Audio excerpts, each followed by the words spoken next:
guys, we're on. What? Oh, yes. Hey, I don't know what to do.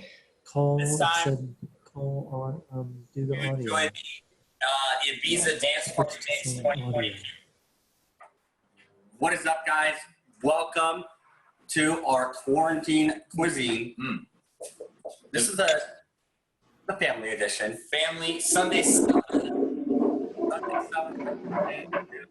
Getting meatballs today. So excited to be cooking with you. Yes, we always love when we start this off as a little dance party, especially because we have a little sangria.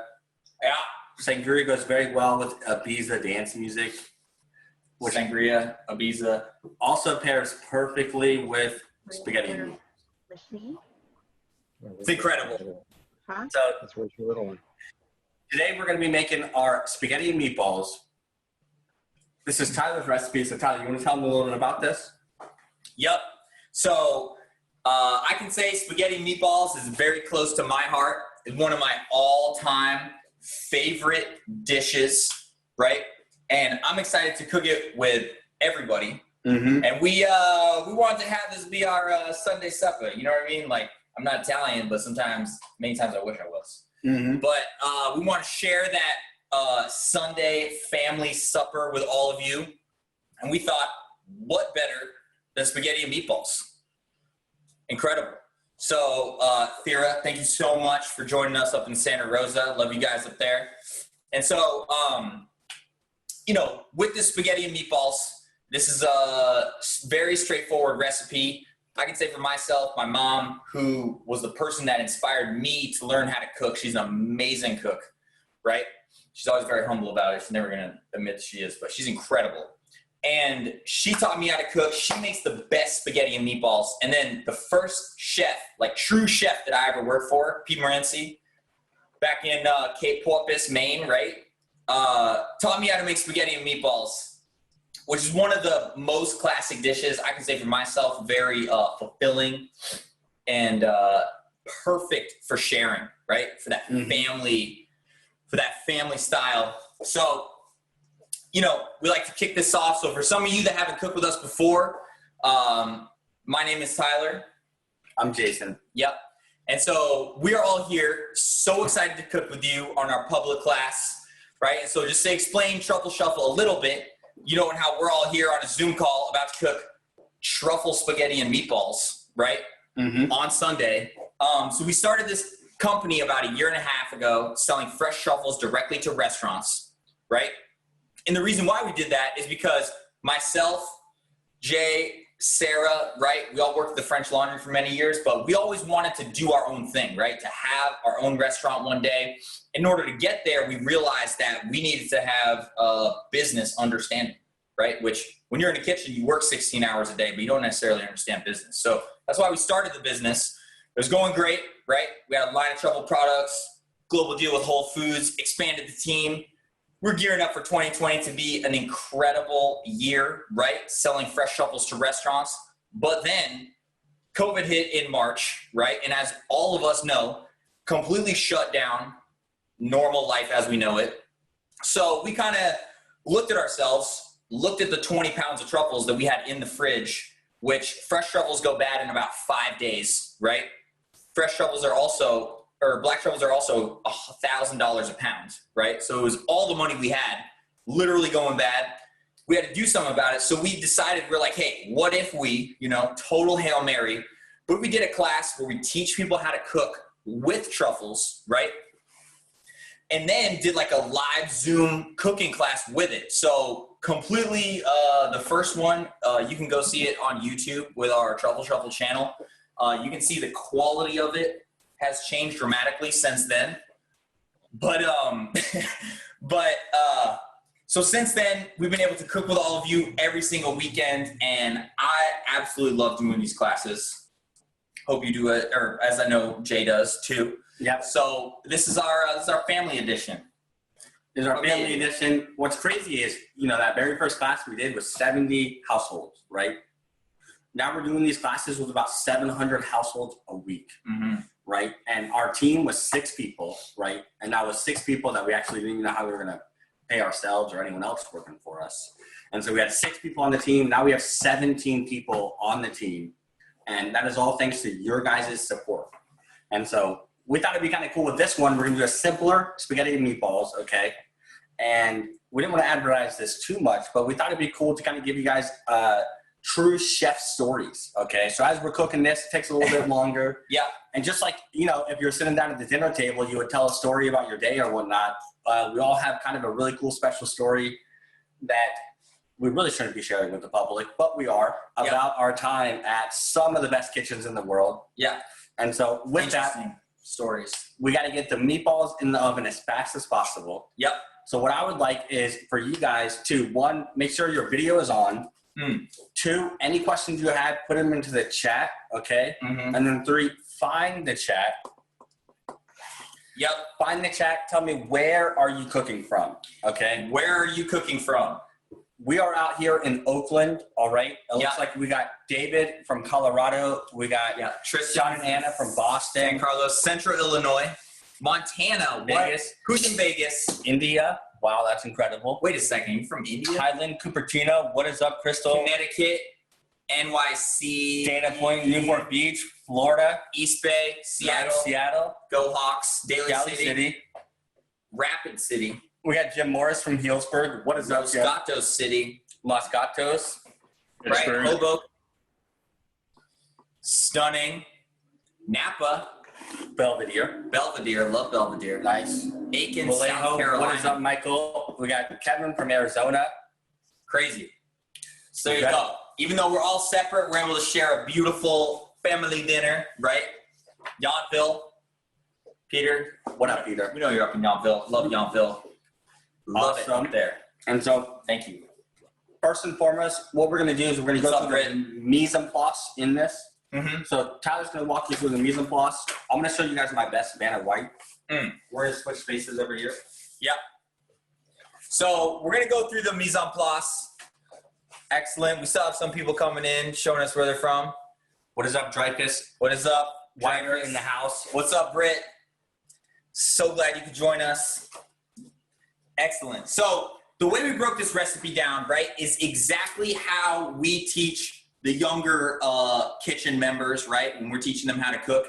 The methodology is, hey, go get the mise en place, bring it to me, put the pan on the stove, we're going to cook it together, right? Mm-hmm. So we do that same exact method we're doing these cooking classes. And so first thing we like to do is go through what's called our mise en place, right? It's everything that you need to be successful, okay? Which includes those beverages, right? So down here, Casey and Anna, you know, we see you guys cheersing over there. So thank you so much for participating. Those are lovely. Yeah, so that's part of the mise en place, okay? Which we'll get to a little bit later, but make sure that you understand that's part of it. There you go, Lisa, that's a beautiful spoon. So to go through it, we're gonna bust out our cutting board camera first, right? Which, as you can see, this is a brand new cutting board. Some of you that have cooked with us before, we got rid of the cutting board that I had to take a hacksaw to at some point, right? Because we had to do this Eggs Benedict class. And in that, we had to send people eggs, but we only sent them 6 eggs, but I could only buy 12-pack egg cartons. So I had to figure out a way to quickly cut 400 egg cartons, which I don't know if any of you have cut 400 egg cartons before, but the fastest way to do it is with a handsaw, okay? But if you're wondering why there's always these random cut marks on our cutting board, it's because I took a hacksaw to it, okay? So I hope that answers any questions. And so this beautiful cutting board is from Tim Lovett, Rigby Lovett Furniture. Smells of rich mahogany. Smells of rich mahogany and success. So if you need wood, hit up Tim. He's the wood guy. So we have our cutting board, right? Next, we need a large pot, okay? And so Jason is holding up the large pot. You need to go ahead, take that large pot, fill it up with water, and put it on the stove, okay? On low heat. And what do you think, Tyler? While I'm over here, should I preheat the oven? Exactly. And while he's over there, we're also going to preheat that oven to 425. 425. Okay? And so, Megan,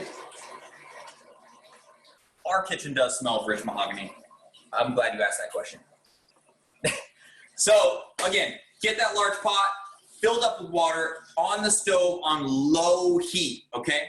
It's important to keep it on low heat because we want to get the water hot, but we don't want it boiling super heavy because it's going to reduce the amount of water in there.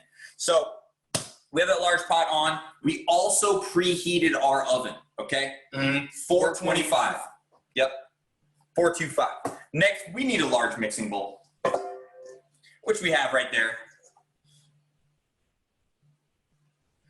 All right, after that, we need a knife, which this is a knife that we will be using. Very nice. After that, we need a medium pot, which Jason, our culinary model, is going to be showing up over here as well. Nice. So basically, you want a pot that's large enough to be able to fit all the meatballs in one single layer, right? Because we're going to be braising the meatballs. So, Carol, the one on your left. Yeah, in your left hand. Correct. That's it. Beautiful. Nice. Chef Sophia, that is a perfect size. Chef Sophia, so glad to have you. As always. Nice. Thera. Kathy, that's actually not a pot, that's a wine glass. Topeka, how are you? Good to see you. Nice. So we need that medium pot. After that, we need a little kosher salt, right? I'm showing off our kosher salt over here. Or table salt. Basically, you need some salt to season that pasta water with, okay? Yep. After that, we need a wooden spoon, which is right here. You need that wooden spoon. We're going to stir the meatballs with it later because I literally couldn't imagine, no joke, at Pier 77, part of the recipe for making spaghetti and meatballs was the spoon. I'm not even kidding you. He used to say it imparted a flavor that was a certain je ne sais quoi. Did you guys wash the spoon? I have no idea what je ne sais quoi means, but it does impart a certain flavor that I have no idea what it imparts. But after that, we need cheese grater or a microplane, right? So you have exhibit 1, exhibit 2, okay? Beautiful. Ooh, wow. Stunning. This is the cheese grater 4000. 4000. One of the nicest cheese graters ever made, okay? Yep. We decided to bust the cheese grater 4000 back out for the Rhodes family. We know that they're a big fan of... Specifically for the Rhodes and Chef Cashew. And Chef Cashew. If you guys saw their little sneak peek they did this week, they did a fantastic job. Yeah, they did. Here we go. There they are. Hey. Hello. Hi, everyone. What up? Cashew. There's Chef Cashew, ladies and gentlemen. Mentor to many. Chef Cashew overseeing all of us during this class. So anytime that you're doing something and you think you're doing it, just know that Chef Cashew is watching, right? Correct. It's very important. All right. We need a sheet tray lined with aluminum foil, right? Now I'm mute. Now I'm mute. Also need a strainer. Okay. Boom. Look at that strainer. Stunning. And then we need tongs, right?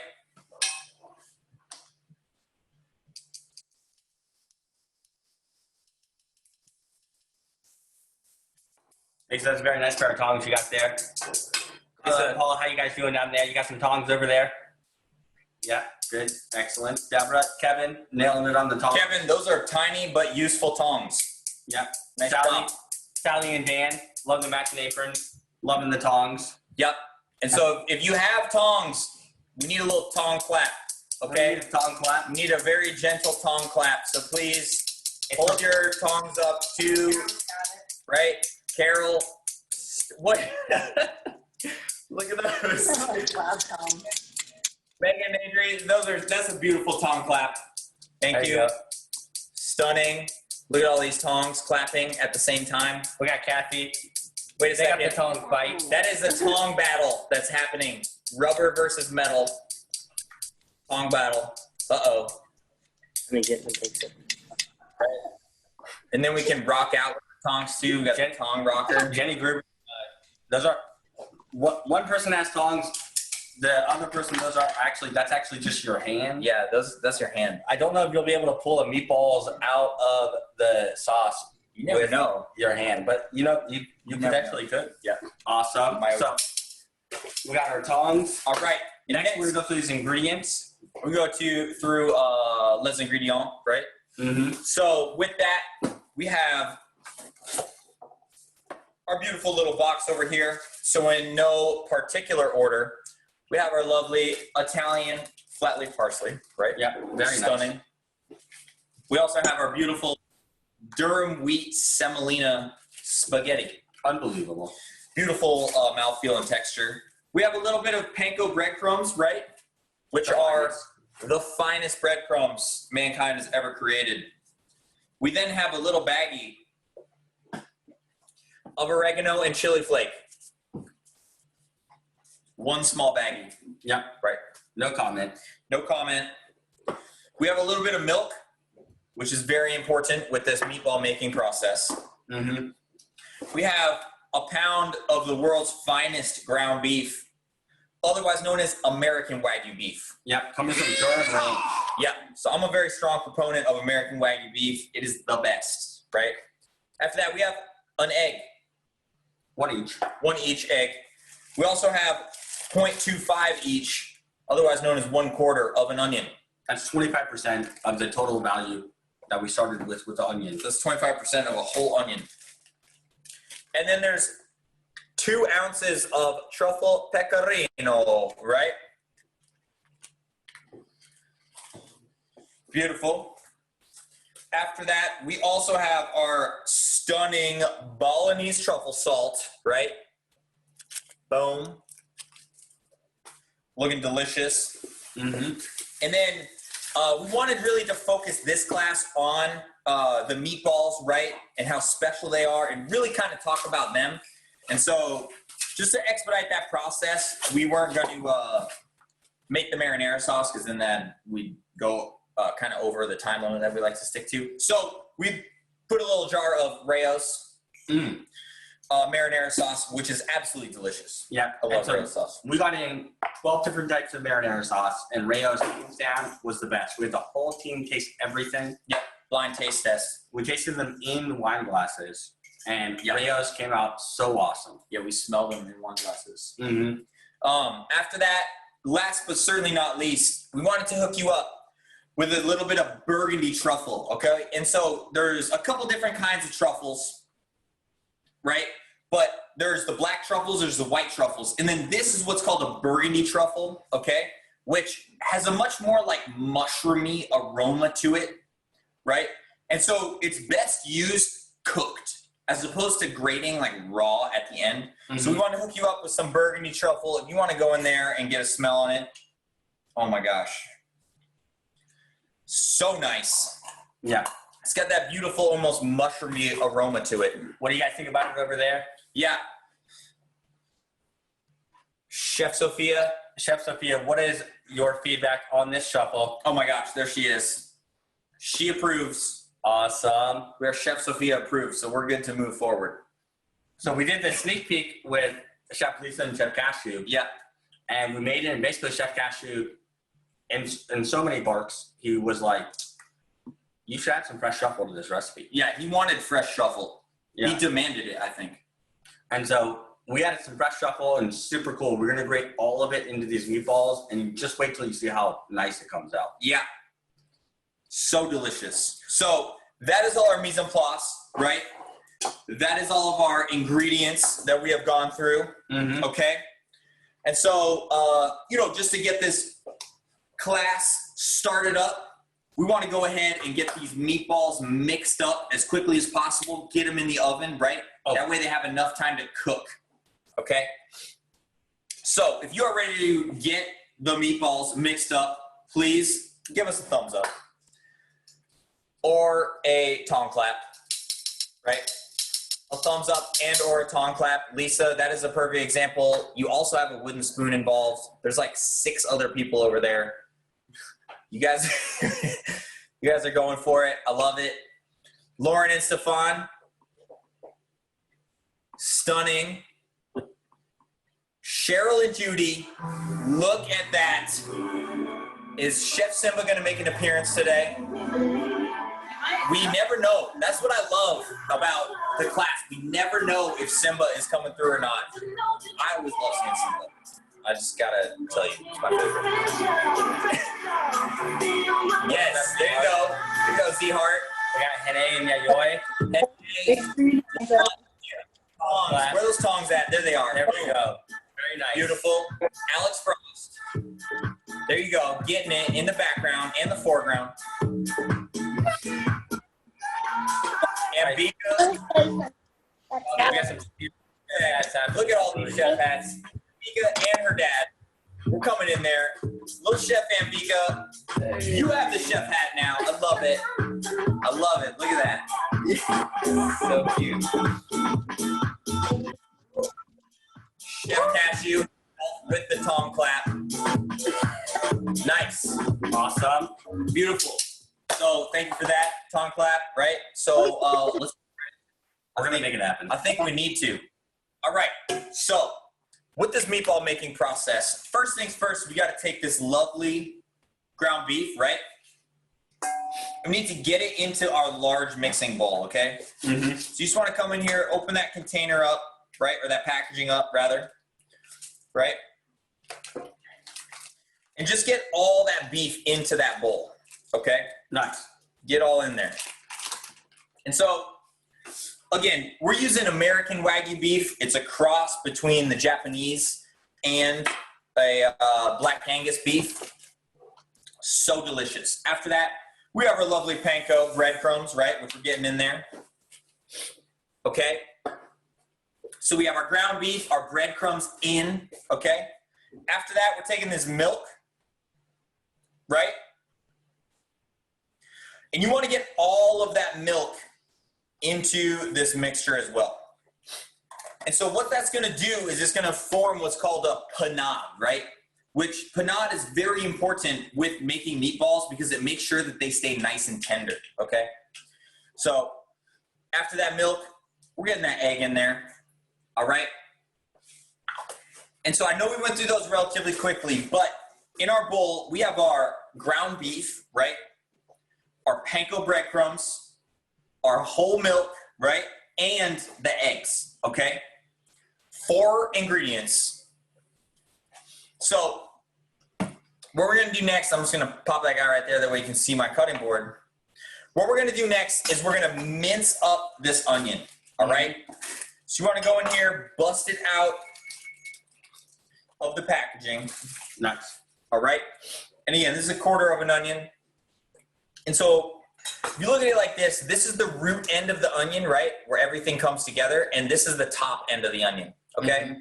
So we're just going to trim both the top and nip a little bit of that root. Okay. And then we're just going to peel off the kind of papery bit of that onion. See that? Mm-hmm. So take the top, cut just a little bit off, right? Cut a little bit of that stem. And then peel off that outer layer. And Megan, that's a great question. So we're putting, that's basically 1 egg. So what's in that little container is 1 egg. Great question. Mm-hmm. So again, we got our egg in with this panko and milk and beef. But I'm gonna come in here and mince up my onion, right? So I'm gonna cut it vertically, okay? And I'm keeping the root intact over here, right? So I can cut those pieces, right, of this onion, okay? And kind of fan them out, right? And so after I've made those vertical cuts, and so Matt, that's a great question. We have not grated the cheese quite yet. We will get there. But after I've made my vertical cuts with that onion, I'm gonna then turn it and I'm gonna cut it horizontally into as fine a dice as I can, okay? And so what we're doing right here is we're going to finely dice this onion, right?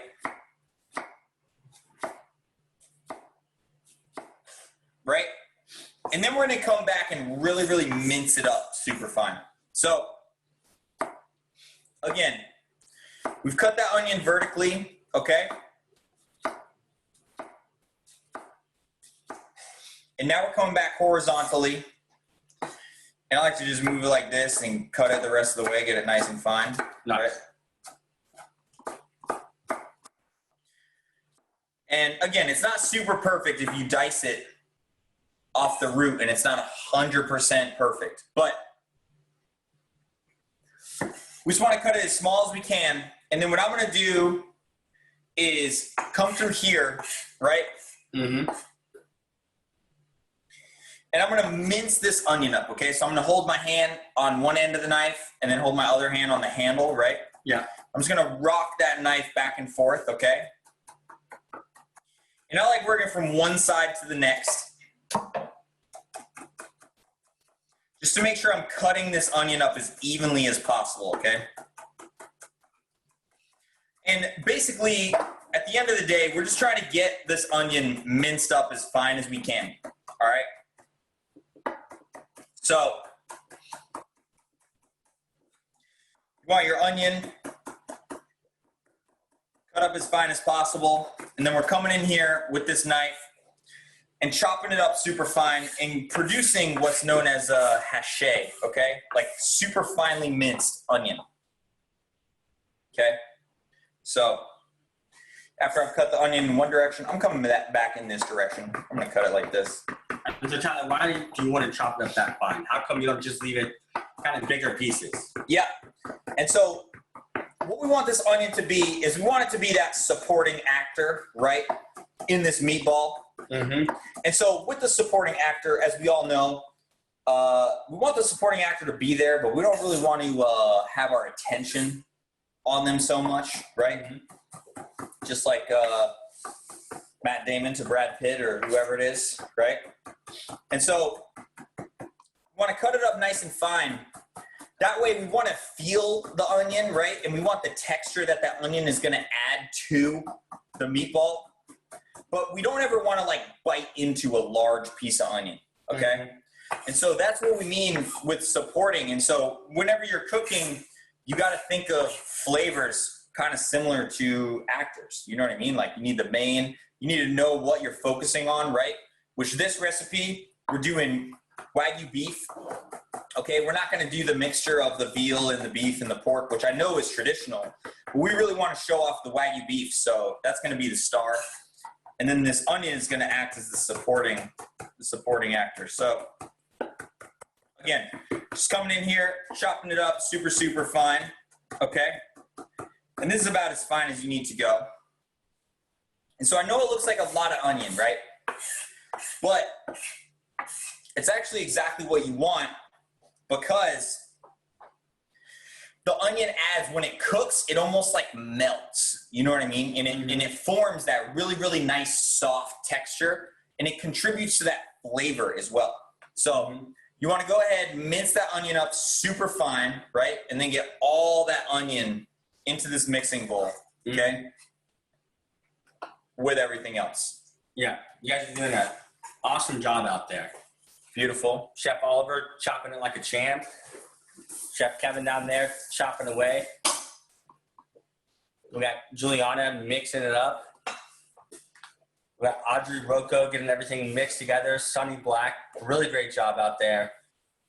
Palmer Emmett looks like he's ready to make some sangria. I can tell you that. Awesome. I love it. Lisa Turner, stunning.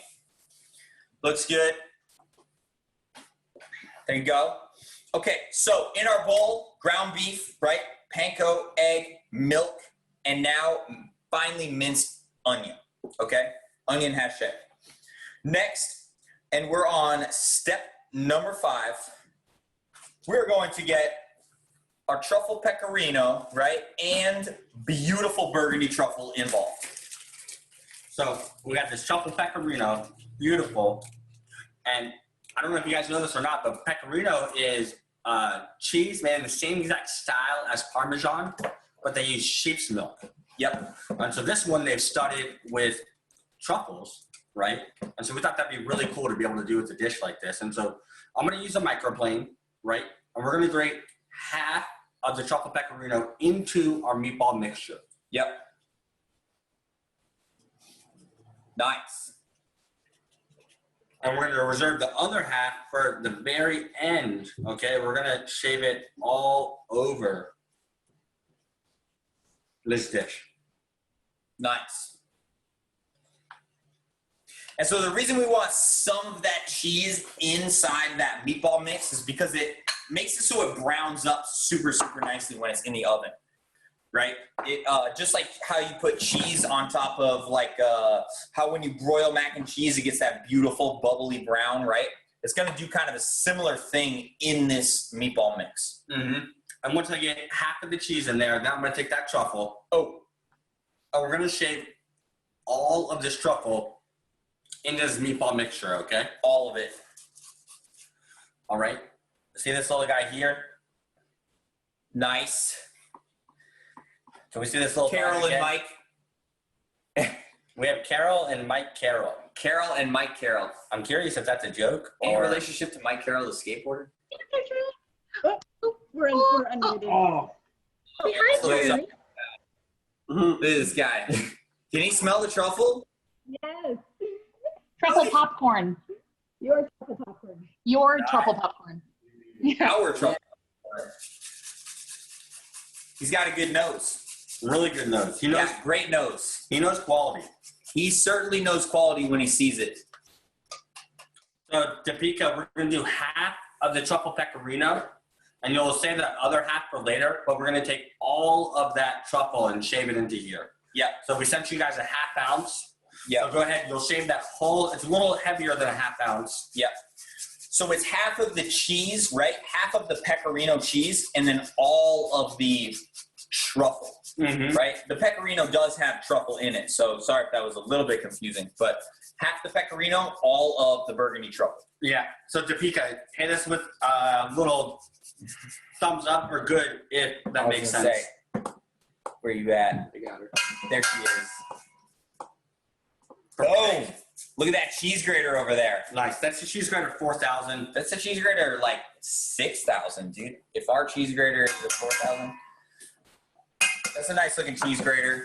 Topeka, All right. excellent choice. Tyler, I got half the pecorino and all the truffle in here. Beautiful. What is next? Excellent. So next, and I know some of you are still grating that truffle. Some of you are still doing the tong clap over here, like Bill and Tammy.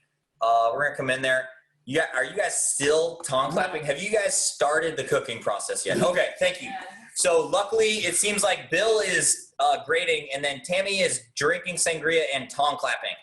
Nice. It's important to have members of the kitchen brigade, right, doing different things, right? It's called specialization, right? Mm-hmm. So you need to have different people doing the different specialties, right? Which many times one person in the kitchen, their specialty might be drinking sangria. Yeah. So let them do what they do, okay?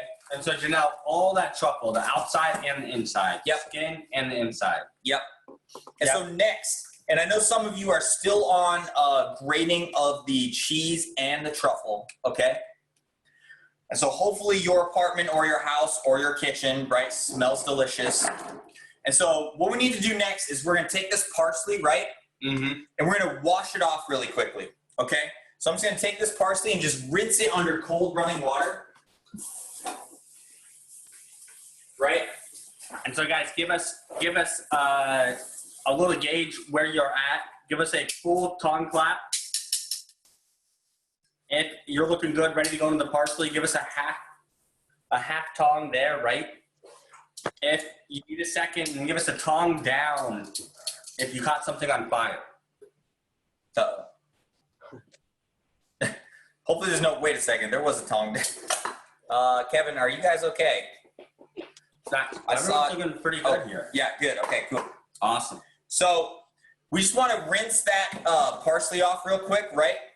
Just wash it off. And then you want to kind of shake it dry, right?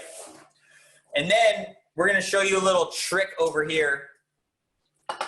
How to dry off herbs, right?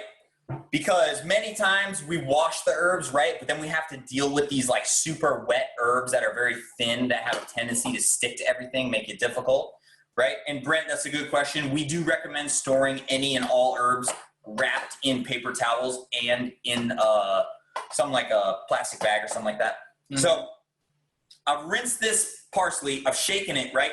Next, what I'm gonna do is just roll it up in this paper towel, okay?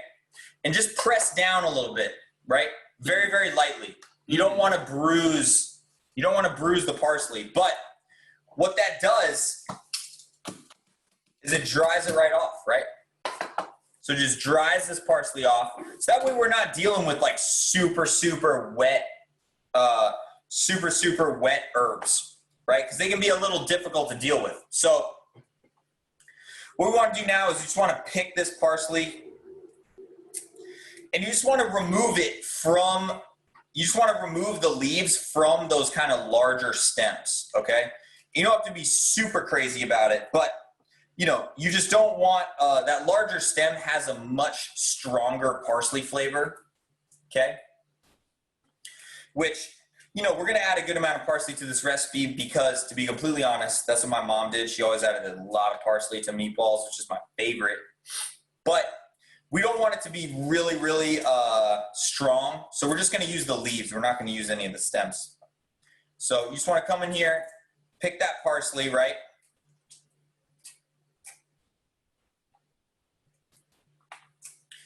And then we're just basically gonna chop them up, right?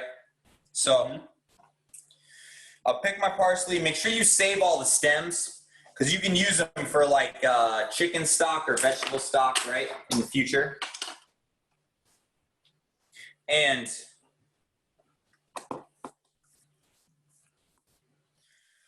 all right, and so in order to chop this parsley, basically I'm just gonna bunch it all up into my hand, okay? And then just using my knife, rocking back and forth, I'm just gonna cut that parsley in one direction, okay? Really, really nice and thin. Nice. Like a really rough chiffonade. Lisa, that's looking really good there. Good job. Nice job. Yeah, awesome. All right, so again, you wanna just cut this parsley nice and thin, okay?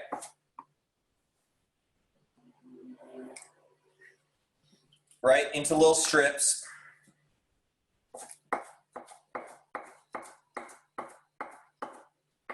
And basically, we're gonna chop it in one direction, okay? Then we're gonna turn the knife and cut it in the other direction. Just to kind of yield like rough cut parsley, right? Mm-hmm. Yep, so you're gonna do all that parsley we sent you. Yep. And then Ariel Koval has a question about wine. So we have Sarah in the chat ready to answer any questions you have, and then she'll also help you answer any sommelier questions. So Sarah, what do you think there? What are the wine recommendations outside of sangria? I would send them some chat. Nice. And let's answer that. We'll answer it into the feed. That way everyone can see. Yep. Beautiful. So, okay, we want to come in, chop all that parsley up, get in that bowl, right? With everything else.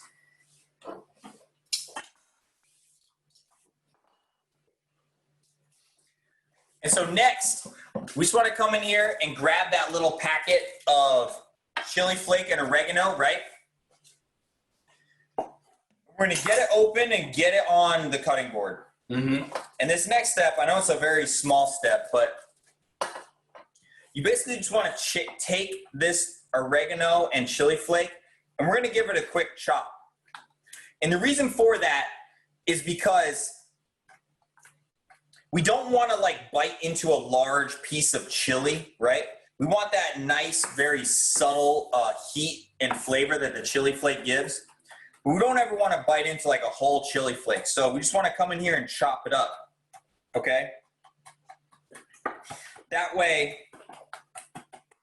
we don't ever bite into it, but we still get all that beautiful flavor. So, again, I know it's a very small step, but it is important because all those little things is what makes a really, really nice dish. So we have chopped up all of our oregano and our chili flake, okay? So in our bowl, we have the beef, panko, milk, egg, right? Chopped onion, grated half of the pecorino cheese and all of the truffle, right? So chopped parsley, oregano, chili flake. Next, all that's needed is a little bit of this beautiful Balinese truffle salt, right? And so, Lisa, that is looking great, but we want to see how you season with this Balinese truffle salt. Yeah, we want to see how you season with it. And so, let's see a show of thumbs up of who's familiar with the technique of seasoning as high as possible. All right, very nice. Me and Tyler are going to show you guys a new variation of that technique. Yeah, still very important. So we just got to grab a couple things for that.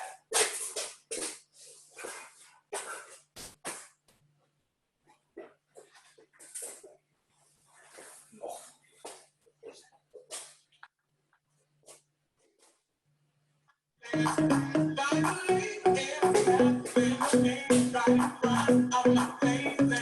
call this the piggyback. It allows you to season while directly making sure that you influence the nostrils, right, that you're piggybacking off of. So I'm doing about 3 nice pinches here. There you go. Tristan, that's exactly what we want. Look at and the other person's on the stool too. Yes. Brandon Burr, that's exactly what we're looking for. Yeah. And if you want the tong clap in there too, get it. All right, you guys doing a great job. Yes. Megan and Adrian always bringing it. Yeah.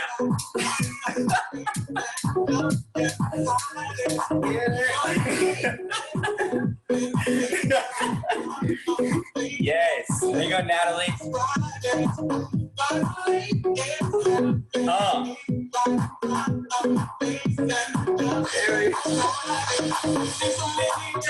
Get it, Lisa.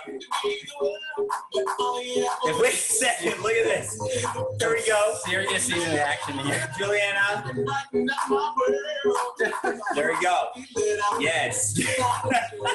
So, L'Oreal, Carol about and Mike Carroll. 3 pinches of that salt. Yeah. All right, Chef Sophia with some dancing action here. Look at that. Chef Sophia, get it.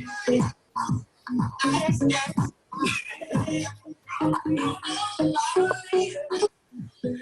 right, Nice. awesome job, guys. Amazing. So now we got to mix everything together. Yep. Okay. And we got one question here from Jim Morris. He's not using the oven, he's using an air fryer. Which actually there's not a question there. It just says, quick question on the oven. I am cooking the meatballs in an air fryer, which cooks it a bit differently than the oven.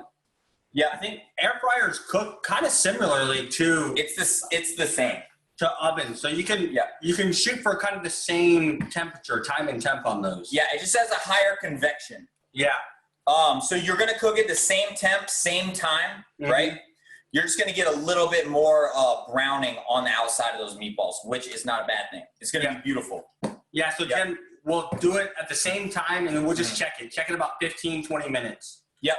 Awesome. Yep. Now we're gonna get these mixed together. Beautiful. And convection, we're doing the same temp, same time, right? And then to answer that question, the other half of the pecorino, we're gonna get there, right? That's gonna be later on. We're gonna grate it at the end. So what you're gonna need is get in there with your hands, right? And really just work that meatball mix up, okay? There's no substitute for your hands, okay? You wanna get in there, move it around, right? Scoop up. And you'll see how that panko is really hydrating. You guys see that? How it's hydrated.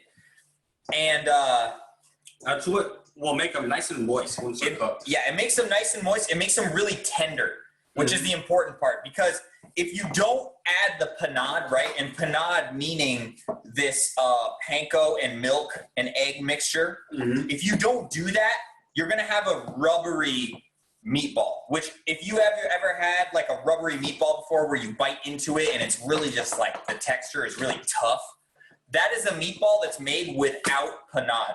And so that's what the bread and the milk and the egg do, make it really nice and tender. So as you can see, we're in here. We have thoroughly mixed up that meatball, right? And so the best way to do it, we're going to make 6 beautiful meatballs, right? Yep, that's 6 each meatballs. 6 each meatballs. So the way I do that is I just press all my meat down, right? And I just divide it into 6 portions. Nice. See that? Obviously the middle one I make skinnier because it's deeper. And then with this sheet tray, we are going to add just a little bit of pan spray, or if you have a little olive oil or something like that, put it on there too. Make sure the meatballs don't stick. Go ahead and hit that pan spray, which is a touch of pan or olive oil or canola oil, just a tiny little bit. We didn't want to waste a container to send you guys just such a small amount. Yeah, you don't need too much, but just to help it make sure it doesn't stick. And so now you're trying to make beautiful circle meatballs. Meat the balls. Yep. Yes. So again, you'll see it's a mixture that's a little bit moist, right? But it's not super, super wet, right? And again, that panko helps with that texture. And it's an art form making the right meatball. And so I got one more here. Yes. And I got a chunk of this truffle pecorino. You guys see that there? Oh my gosh. So what I'm going to do is I'm actually going to put a chunk of truffle pecorino in the middle of this last meatball to see how it comes out. Okay? So that's something you guys can totally try. You just got to make sure you really seal it, okay? Because sometimes it'll try to leak out on you. Yeah. That's the cheesy meatball. The cheesy meatball. Right? So we formed 6 beautiful meatballs, right? Jay did one with a little cheese in it. And so I can tell you, I'm very proud of my my meatballs over here. God, those are lovely meatballs. Yeah, thank you. The balls that you have made out of meat look very nice. Thank you very much. And I have them laid out on my sheet tray. So I'm going to show all of you my meatballs, right? I don't usually do this, but I'm going to show you my meatballs, okay? And so now that I've shown you my meatballs, I would love, right, because we're doing this family thing, we're all comfortable with each other, show me your meatballs, okay? I've shown you mine, or come check it out. Here we go. Carol and Mike Carroll showing off their meatballs. Those are nice meatballs. Here we go. Those are looking awesome, guys. Wow. So Alex Frost, you want to put a little oil on that. And so Cindy, the rest of the pecorino, we're going to shave it at the very end. Yep. Those are looking great, guys. Chef Jackson. Look at those meatballs. Awesome. Nice shot, bud. Very nice. Uh-oh. Yeah, they slide around, so be careful. Lisa, stunning meatballs. Look at this. Nice. Nice. Oh, look at this little one right there. Awesome job on Hey, that. you excited to eat spaghetti meatballs?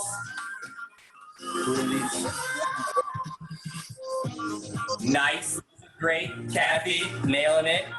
Nice beautiful right there. meatballs. Do you put cheese in those? Yeah. Amazing. Nice. This is too many cooks in the kitchen over here. How many cooks are there? We want to see all of them.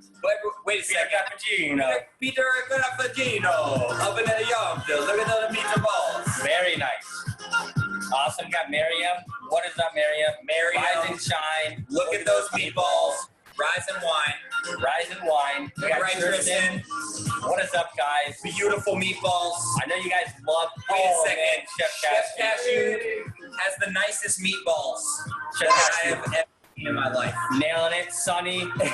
Sunny, those look awesome. Sunny, nice meatballs. Great job. Jim Morris. Those look Jim Morris. nailing it. Wow. Lisa Tartar over here. Lisa. Nice. She went her own direction. She made as many as she possibly could. She made a lot of smaller meatballs. Nice. Chris. Problem. Chris. Those look Beautiful. awesome. Kevin, really nice. Lily, those look great. Nice. Man, You where's guys did such a good job. Where's Sophia? Sophia, how are those meatballs looking over there?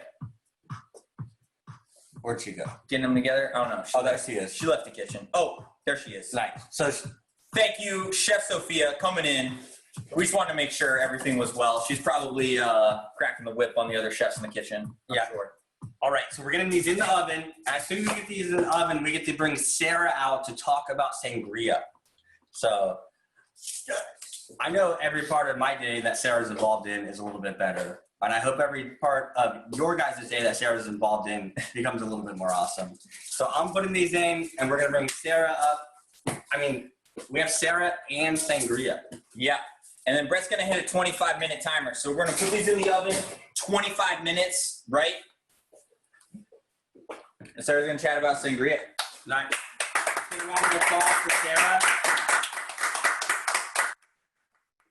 Tamara and Alfredo. Everybody. Can we get a round of applause down there? Nice. They got the one hand clap. Looking very good. Awesome. Look how excited these people are. Good. All right, Sarah. All right. All right, perfect. So we have a few more ingredients to gather for today. Awesome. Alrighty. So welcome everyone. You all pretty much, we're kind of saving this for later because I'm just going to chat a little bit. You should all already have your sangria made, and hopefully it was made last night. So I got that night to sit, because that's a really important part. You can make it day of, and that's no problem at all, but there's something that seems to happen, and it's a little bit more homogenous, and that fruit kind of breaks down a little bit more that you put inside. So I just think it's better after a night in the fridge. So I decided to make 2 different sangrias. We made them a little bit earlier. So I've got both are berry. I use the same mixer that you guys have. So since we're going into summer, it's kind of that perfect time to feature berries, especially from here in California. And then the simple syrup that went in the mixture.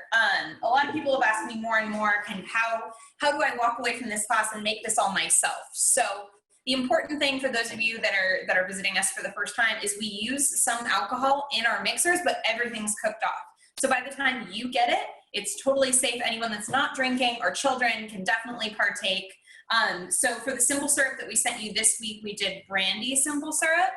And when you're making simple syrup, the ratio is 1:1 water to sugar. And so what we did is we took half of that water and replaced it with brandy, and then cooked that off with the sugar and flambéed everything to make sure all the alcohol was cooked off. So all you have is this really kind of awesome, sweet, mapley, kind of thick syrup.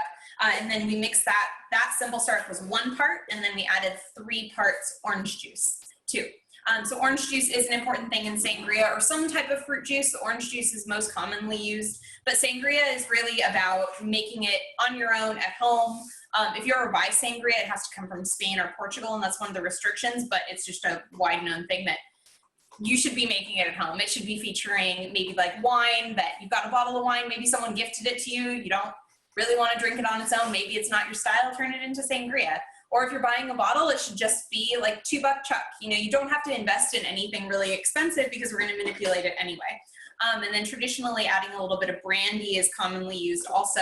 And so really how that started was, how this started in Europe was everyone was making their own wine, making their own brandy, everyone had a farm. And so it was all about harvesting things at their peak and things that each family kind of made on their own, then putting that into one beverage. So I added a little bit of brandy, a little extra brandy on my own. You can do that as well. I would say for maybe your bottle, add maybe like no more than 6 ounces of brandy, and I think you'll still be in a good ratio. And you can add less than that, or you don't have to add any at all if you just want to have minimal alcohol and you just have your wine. So you're just going to pour this once it's been sitting overnight. Just pour it into your wine glass over ice, and it's as simple as that. So I saw everyone cheersing earlier, and I know you're all in a good place. I'm just going to top off Jason a little bit here. He's been really enjoying the sangria we made with white wine. And then Tyler's been drinking the red. And then for all of you non-drinkers out there, what I did was I gathered a little, some of our herbs from the garden as well, and saved a little fruit.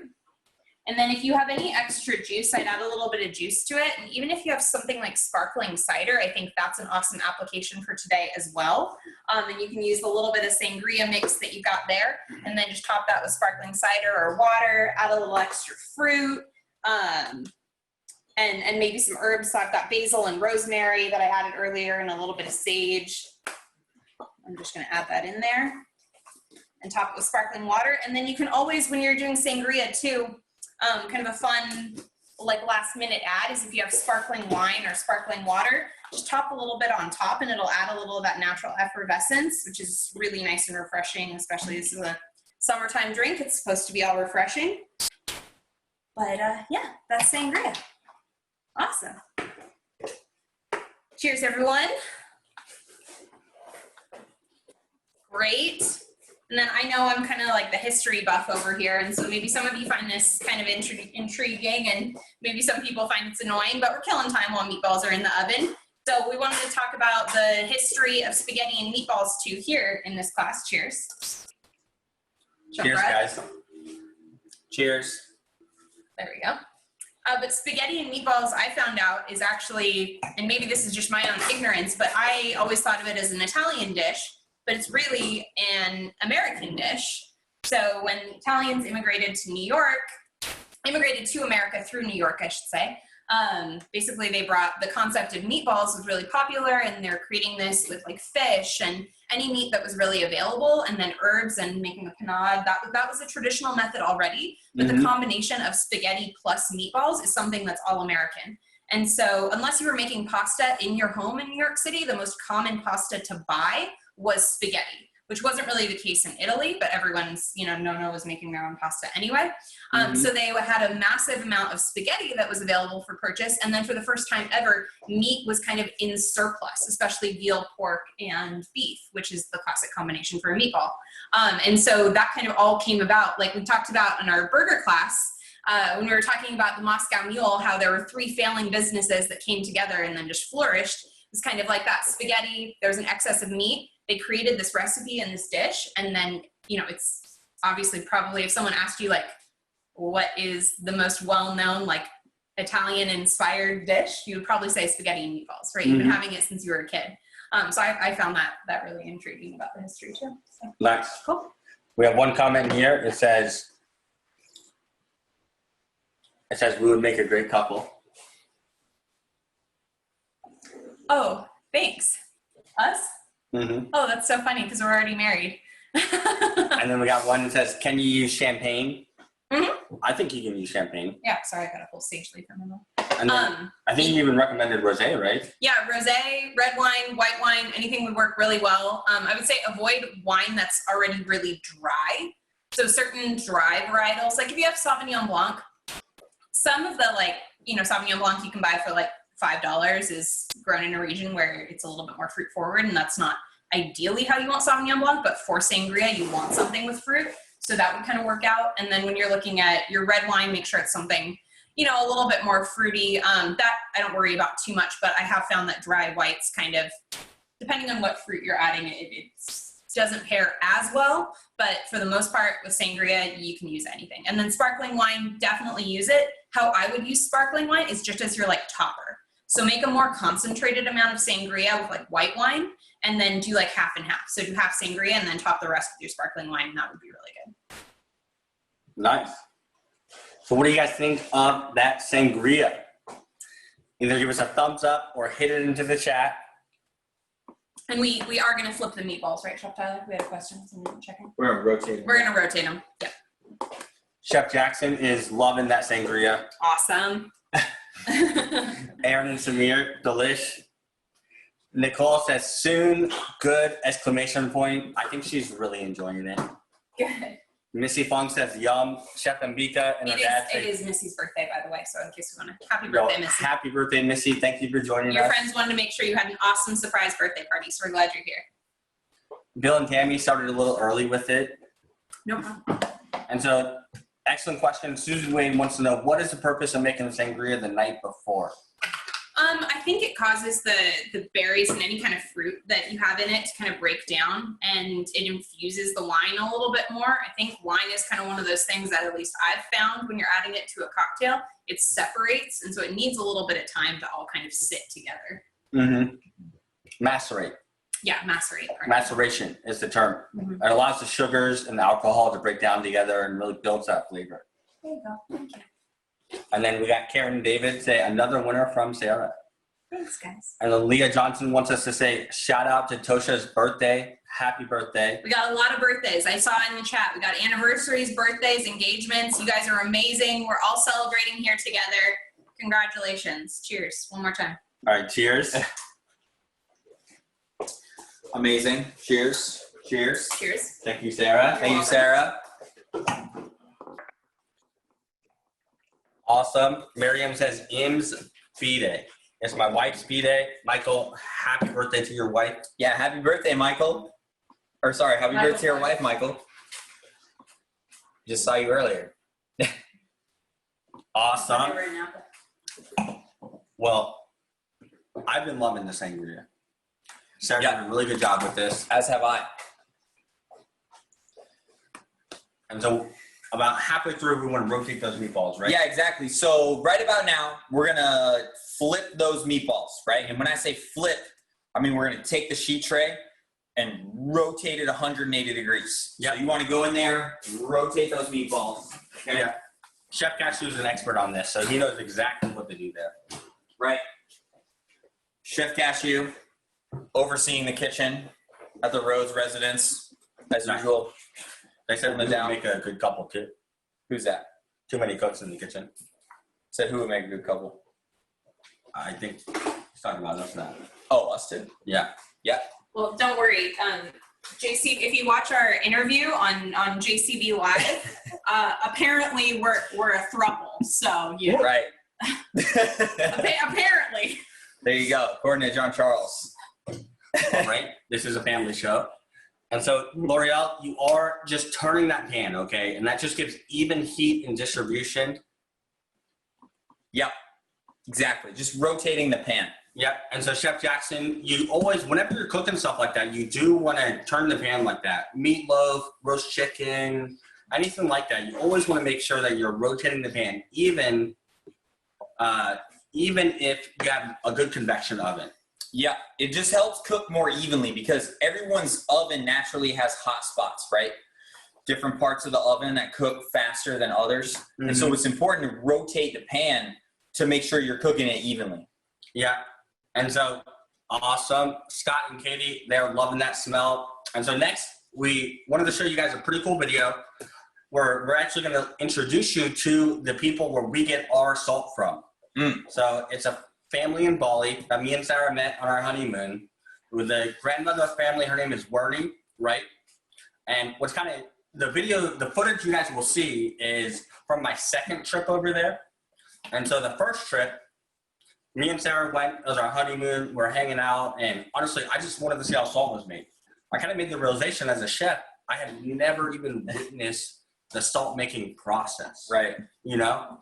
And You take it for granted. you have an idea of how it goes, but when I really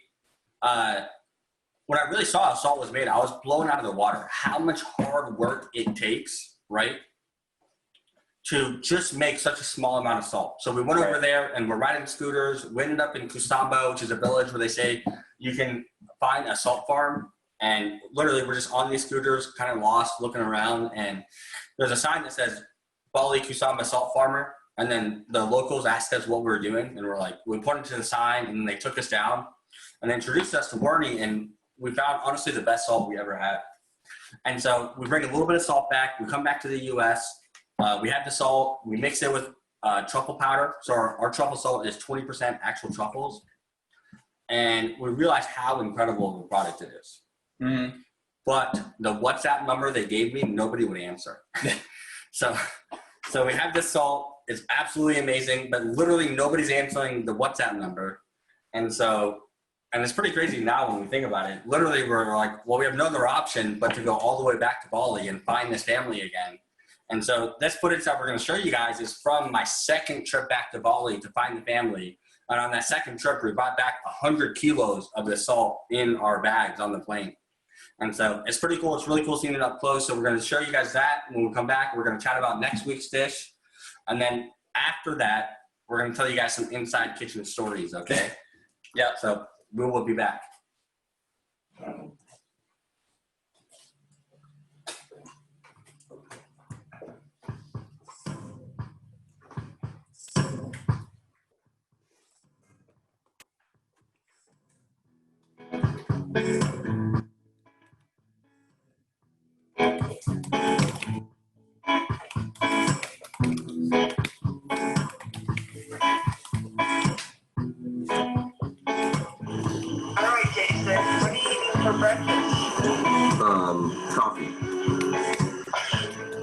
They made this like sludge.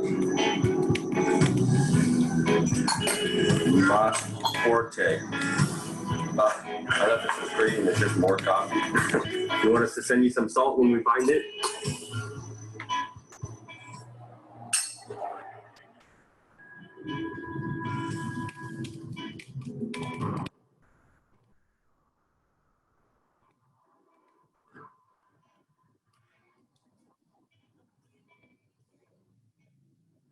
As you can see, we are not in the tourist part of Bali anymore. We are back here where the villagers actually live.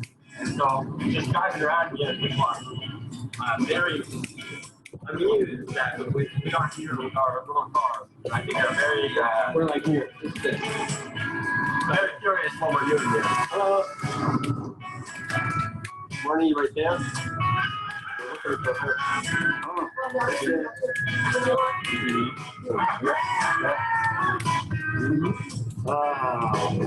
This one, the name, Morning. yeah, this one, and the Morning. money, We've come back to get salt. A lot of it. 4 kilo yuk. Ada itu timbang nak basah tu, nak basah tu ada dia nak berkirim ke Jepang ni. Jepang. It's all the same.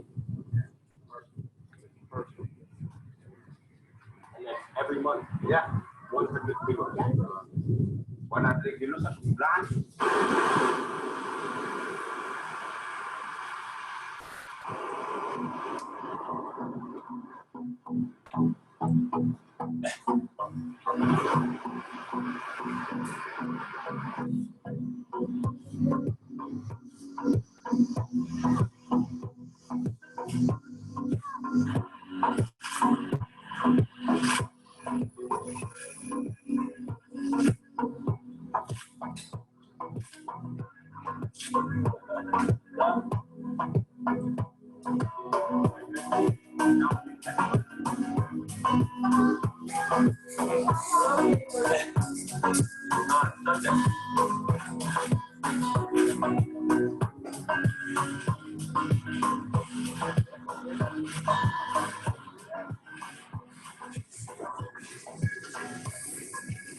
It's like a giant wooden task bar.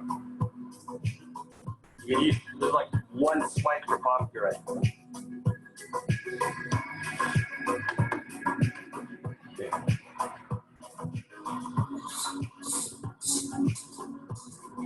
Just how I get my groceries.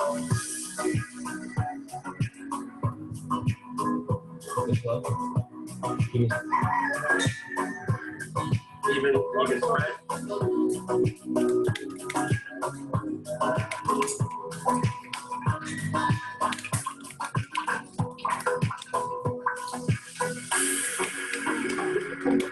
Now maybe if the coconuts are different sizes, I don't know how that affects this. All of you analytical brains out there, I'm sure the ratio is a little difficult to process.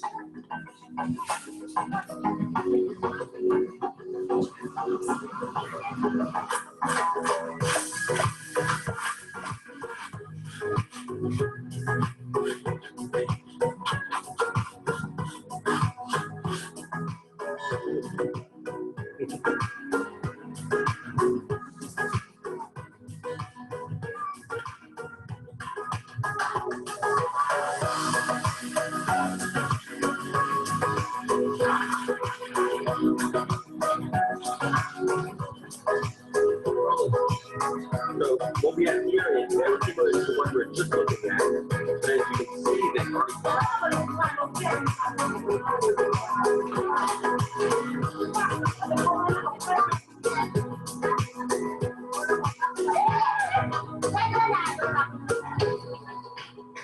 Thank you guys. Thank you very much.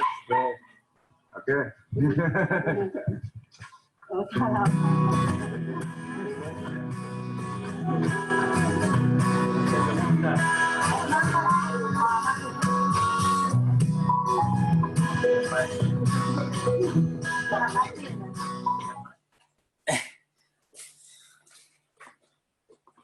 What is up, guys?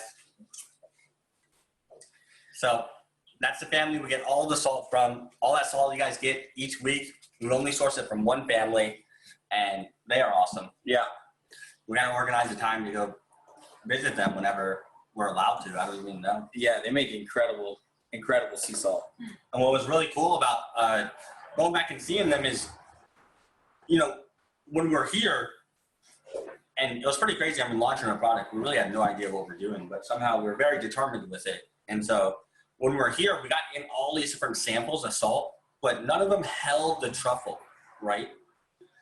And so, you know, we got in the best salt that they had here, but all the truffle would fall to the bottom or really stick to the salt. So Bernie salt, it stuck to it, right? And when I went back there, right, you got to imagine, I mean, she has like 1 acre on the beach, right? And I went to all these different farms along there because I was like, I have no idea how much salt we're going to need, but I wanted to see the other farms. But even going just to her neighbor, right? Just to her neighbor, the salt was completely different. Yeah. Her salt, she told us that her neighbors are like, I don't understand how you get your salt so nice. It was very beautiful. It was white. And then you got to think all that water is coming in from the ocean. They literally, any like little leaf or piece of dirt, they have to pick through that by hand. And so I know you guys don't see the salt before we add the truffles to it, but when it comes in, it is perfectly clean. Yeah, it's beautiful. Like, so beautiful. And so, Susan, that truffle salt can stay on the counter. It can stay out. Mm-hmm. And so I thought it'd be super cool as we're making these meatballs to kind of show you guys that side of it. Yeah. It's been a really cool part of our business to be able to support a family like that. Yeah. And honestly, I mean, I know Jay touched on it a little bit, but there's no other salt that we could make this truffle salt with because that handmade process, like if you just take a little bit of that sea salt, right, and sprinkle it into the palm of your hand and just look at it, you'll see that every single crystal is a different size, right? But they're all like within a window of size, if that makes any sense. And so every single crystal, the way that that's made is Wernie herself stirs the crystals as they dry. And it's like unbelievable that they're all similar like that. Excuse me. Whereas like kosher salt, you know, and table salt, the reason why it's all the same size is because it's mechanically stirred, right? Whereas Wernie salt is all stirred by hand, and then it retains a little bit of that moisture content, right? Which allows the truffle powder to mix super, super well with it. So honestly, we are, you know, we love working with them, partnering with them, almost kind of indebted to them, you know what I mean? Because we could not make this product using a different type of salt. So it really is unbelievable. And, you know, cooking my whole life, I always took salt for granted, right? It's like, you need more salt, you just reach for it, it's right there. Mm-hmm. But when you see how much work it takes to make 1 grain of true sea salt, it's like, it's a crazy experience. So, yeah. Peter wants to know how much of their salt do we purchase. And so, Peter, we've agreed to purchase all of the salt they produce. And we agreed to that before we had anywhere to sell it. So we've been fortunate enough with your guys' support, we've been able to keep that commitment to them. And so, Rob, we sell the truffle salt, right? We don't sell the salt on its own, honestly, just because we don't want to confuse people. Yeah. And so that salt takes 1 month to make. So from the time they get it out of the water, and so Lisa, that is the salt right there. Yep, there it is. By the time they get it out of the water, they get it, they strain it, they let it sit, and then it has to dry for a month, right? So it takes about 24 hours to get to a crystal-like structure. Chef Sophia, that is the salt right there. Chef Sophia, that's the salt. Boom. Nice. Look at that van of white. And so, yeah, Cheryl and Judy, that honestly, I don't know about you, but I can't use other salt anymore. Yeah, it's crazy. And the way it works well is you can use it as a finishing salt and in the cooking process. And by finishing salt, I mean many times finishing salts, they have to have that larger crystal structure because you want to be able to bite into it, right? Mm-hmm. And so this salt dissolves super well, right? So you can mix it into the meatball base, or you can put in scrambled eggs, right? And you can use it as a finishing salt because it has that crunchy texture. So Miriam wants to know, can Wernie log into a class? We would have to. It would be a process. Yeah. They don't have internet.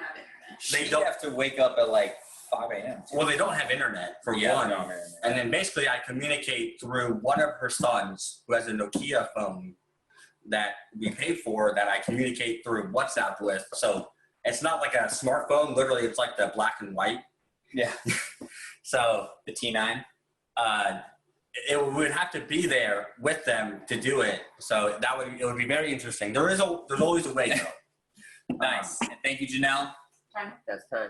Awesome. That's Love our that. timer there. That is our timer. We're gonna pull those out of the oven, We're gonna get these meatballs out of the oven. and then we're gonna. Tyler's gonna get these meatballs out. I'm gonna get this sauce going up here. So super simple. We're just gonna grab that saucepan. Okay. Peter, next time you go to Bali, we'll all go together. So Jim Morris, you want that entire jar of sauce, okay? Wow, look at those meatballs. I'm going in, I'm putting my saucepan on medium, and then I'm gonna rinse this out with a touch of water, okay? That way we make sure we get all of it. Yeah. So again, Jay got that sauce into this pan, right? And he's just rinsing the jar out with a little bit of water, adding it in, okay? Because that rinses off, make sure you capture all that sauce because waste not, want not, right? And also too, it helps because as we braise these meatballs, the sauce is gonna cook, it's gonna evaporate water. So it always helps to start with a little more water than what you need so it can cook down to that point that you want. So over here, we have our meatballs. As you can see, they're looking absolutely stunning. And so the reason why we cooked them at that high temperature is because we want that really nice brown on the outside of the meatballs. So I'm gonna go ahead and get these guys into this sauce. And be careful with this tomato sauce because tomato sauce wants to stick like nothing else in life. Like honestly, tomatoes, for some reason, when they cook, they spit off liquid so much. Alex Frost says our meatballs are sticking to the foil. What do we do? Mm-hmm. Yeah. So honestly, Alex, if your meatballs are sticking a little bit, you can just come in and kind of move that. If you move the aluminum, right, and kind of angle it, okay, and then roll the meatball off, kind of coax it with like a spoon or something like that, many times they'll come off a little more easily.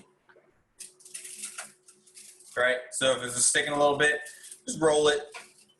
That's our cheesy one right there. Oh, that's looking good. There you Show me go. a close up of that. Check out that cheesiness. You guys see that cheesiness, that cheesy action on that meatball Look at there? that cheese action, Yeah, that looks good.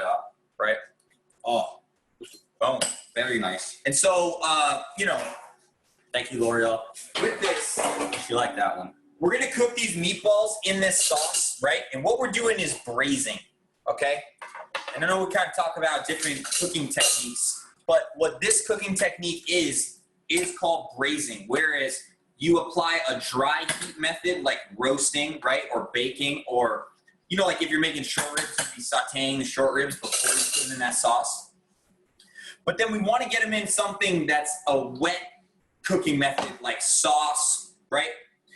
In order to kind of infuse the flavor into the meatballs, it tenderizes them a little bit, right? And then the meatballs let out some flavor into the sauce. And so a big part of cooking pasta is the marriage of the two elements into the sauce, right? Mm-hmm. And so again, be careful. All we want to do is bring this sauce to a light simmer, okay?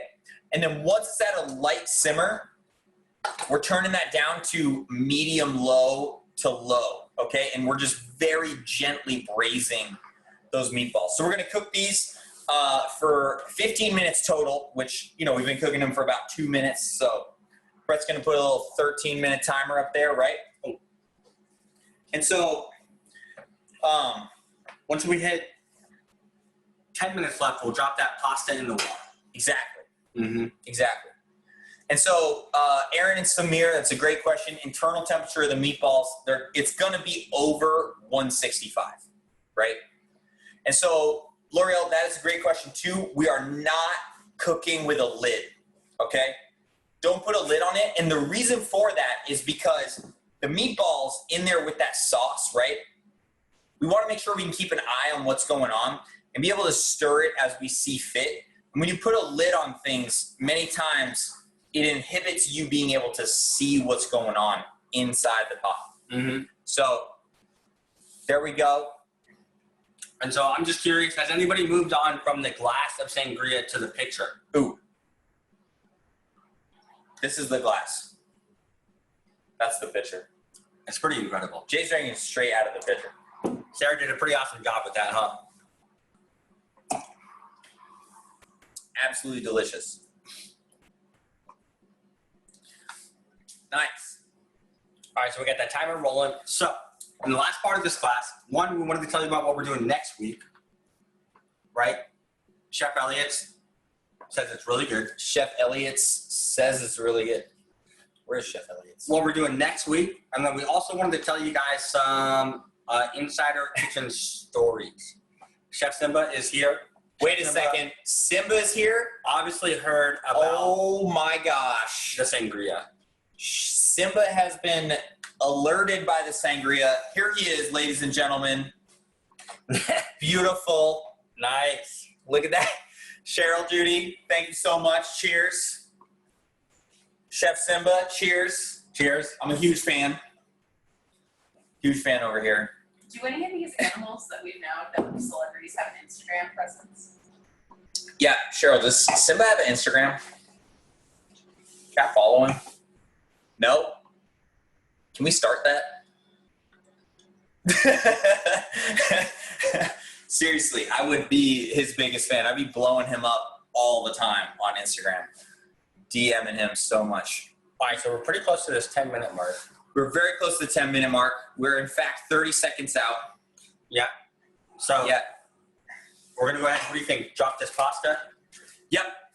So we're going to go ahead and drop that pasta. And so what Jay's going to do is kick the heat up on that pasta all the way to high, right? I'm adding a pinch of salt. He's going to add some salt, right? And then he's going to stir that water around so it's moving, right? So that way when the spaghetti goes into that pot of water, the water is moving. And the reason why that's important is because spaghetti and pasta in general likes to stick to itself. And so if you don't have that water moving around, many times the pasta can stick a little bit. So there's another cat. She just Tristan just put their cat's Instagram handle. We got a bird as well somewhere. There's a bird. Yep. All types of animals. I love cooking with these animals. Amazing. Speaking of animals, we're coming here. Chef Cashew and Team Rhodes. How are you all doing over there? What does Chef Cashew think about the cooking process? He's loving this. He's loving it. Yeah. He's so stoic. I'm always Chef Cashew is like a lot of my chefs that I've worked with, where you never know what he's thinking. You know, He just barked a bunch of orders to us, so he's now got to chill out. oh my gosh, he is high standards. I mean, honestly, being around Chef Cashew, even I get nervous. I'm like, dang. You do a show like a kitchen restaurant, big cashew restaurant. All right. That pasta should be in the water. Lisa, you need to get that pasta in the water. Wait, there, we young got- lady. We got a bird. Chef Lisa. You got a bird. We got this is Maui. This is Chef Maui. He's a bird. And so, Bill and Kevin, you want to add a touch of salt to that water, okay? Yep. All right, but no olive oil, okay? Because the olive oil will make it so that we can't really beautifully dress that pasta with the sauce at the end. Yeah. Okay. We're not going to put olive oil in there. I know it's a common trick. A lot of times olive oil helps with that foam that develops at the top of the pasta pot. But we don't need to add it. And so, yeah, Bill, I know Jay just answered it, but we had a little pinch. And so, you guys want to hear what we're doing next week? Mm-hmm. So we wanted to put together a dish that we could teach you guys, that you guys can bust out at any point, right? A beautiful summer dish. utilizing one of our favorite proteins, and that's salmon. Okay, and not just any salmon. We're literally using the best salmon that money can buy On the planet.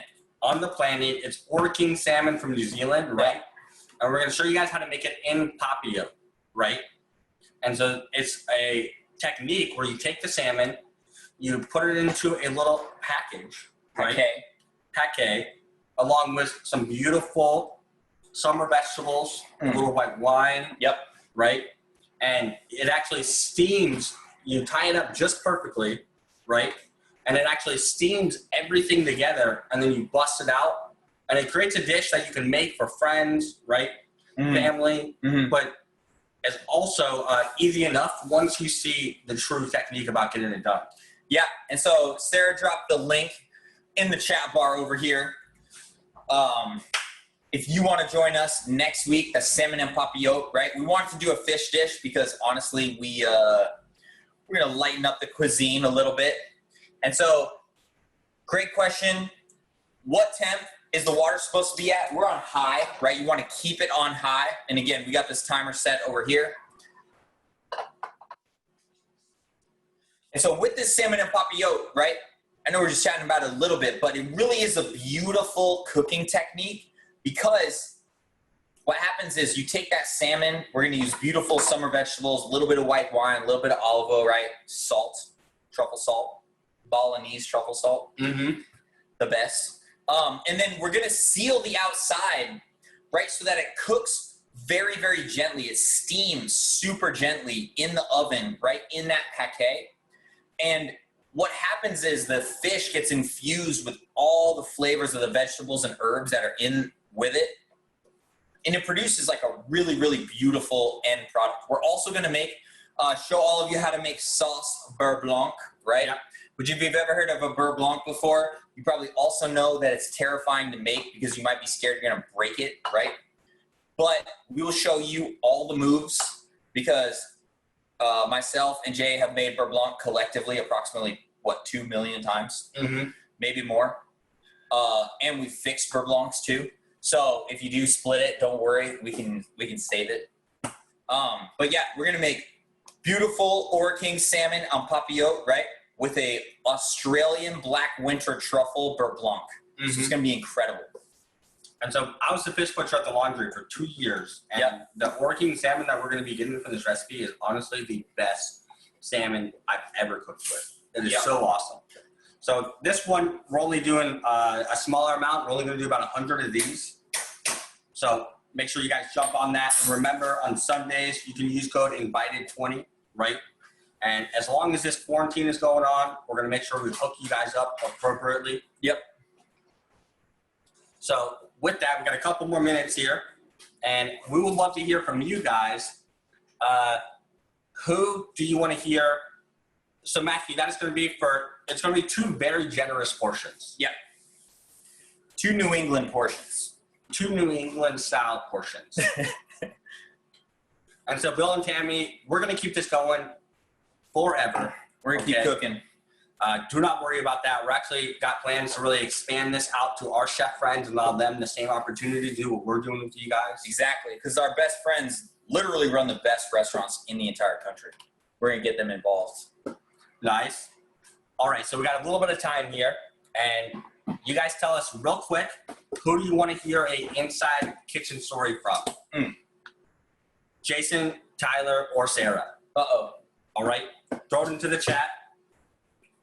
I got to think of one that's politically or PG rated. Oh, no. Sarah. Oh. Yes. Nice. Sarah.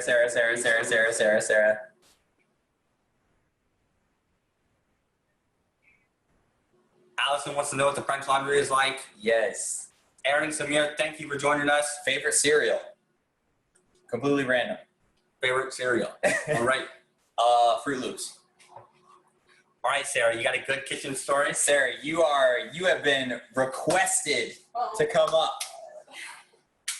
Carol and Mike Carol. This is really hard. I didn't have one prepared because I didn't know you guys would pick me.